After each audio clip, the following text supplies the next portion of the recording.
कभी कभी दिमाग में ख्याल आता है कि यार मुझ में कोई ऐसा जादू आ जाए कि मैं उस वक्त में पहुंच जाऊं जब एग्जामिनर मेरी कॉपी चेक कर रहा होगा, और उस वक्त में मैं उसके दिमाग में घुसकर अपने आप को पूरे मार्क्स दे दूं। कोई तो ऐसा महामंत्र होगा जिसका हमेशा जप करके मैं असंभव को संभव बना दूं।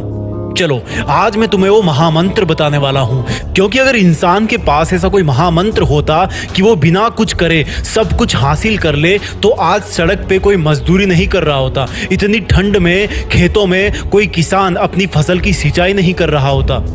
तुमको ऐसा लगता है कि पूरी दुनिया सो गई है, लेकिन सोच कि अगर खेत में किसान सो गया तो तू क्या खाएगा? सीमा पर अगर जवान सो गया तो तू कैसे जिंदा रहेगा? वो ट्रेन आगे कैसे बढ़ेगी जिसको एक सुनसान सफर में एक लोको पायलट चला रहा है? और सुनो, तुम भी तो लाइफ में कुछ बनने के सपने देखते हो ना। कोई डॉक्टर बनने के सपने देखता है तो कोई आर्मी में जाने के सपने देखता है। तो सोचो, तुम्हें अगर वो सपनों की दुनिया मिल गई तो क्या उसमें तुम्हें कोई जिम्मेदारी नहीं मिलेगी? उस पिता को खुश रखने की जिम्मेदारी जो कभी ऑटो चलाता है, कभी नाइट शिफ्ट करता है, कभी तुम्हारी तबीयत को लेकर तुम्हारे बेड के पास जागते जागते सोता है, तो कभी तुम्हारी भारी भरकम फीस के लिए सोते सोते जागता है। तुम्हारी माँ को खुश रखने की जिम्मेदारी जिसकी आंखों की रोशनी रसोई में चूल्हे के पास काम करने की वजह से कम हो गई है। मैं तुमको ये नहीं बता रहा कि कौन से टाइम में क्या पढ़ना है, कितना पढ़ना है, ये सब तुम डिसाइड करोगे। तुम्हारे लिए जरूरी पढ़ना है या सोना है? तुम्हारे लिए जरूरी मोबाइल में गेम है या दुनिया में अपना नेम है? और अगर जवाब पॉजिटिव आए तो उठना और शुरू करना, देश में अपना नहीं बल्कि दुनिया में देश का नाम करना। जय हिंद, वंदे मातरम। ये कहानी एक 16 साल के लड़के की। वो 9 बजे स्कूल जाता, फिर दोपहर में 2 या 3 बजे स्कूल से घर आ जाता।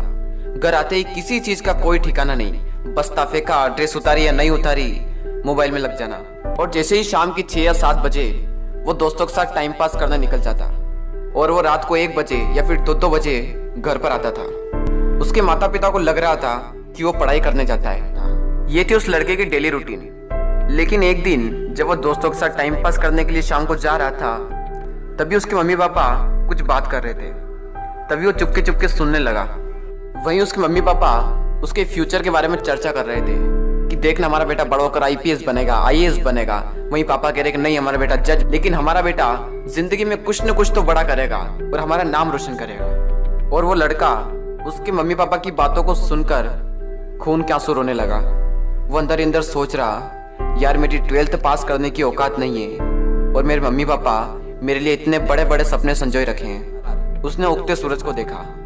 उसे उगते सूरज को देखकर ऐसा लग रहा था कि यार ये दिन मेरी जिंदगी का पहला दिन है। उसी वक्त उसने ठान लिया कि फ्यूचर में क्या होगा पता नहीं, जो होगा देखा जाएगा। और जब रिजल्ट आया तो सब शॉक हो गए। एक ऐसा लड़का जिसकी पास होने की तक हैसियत नहीं है, उसने 90 क्रॉस कर दिए, और फिर कुछ ही साल बाद उसकी एक अच्छी सी नौकरी लग गई और वो खुशी खुशी रहने लगा। ये क्या ऐसी आवाज आपके अंदर से आई है? नहीं आई है तो इंतजार मत करो, लेकिन मुझे आज की डेट में मुझे पढ़ना है, मुझे पढ़ना है। और मेरे कमेंट सेक्शन में लिख कर जाना #मुझे पढ़ना।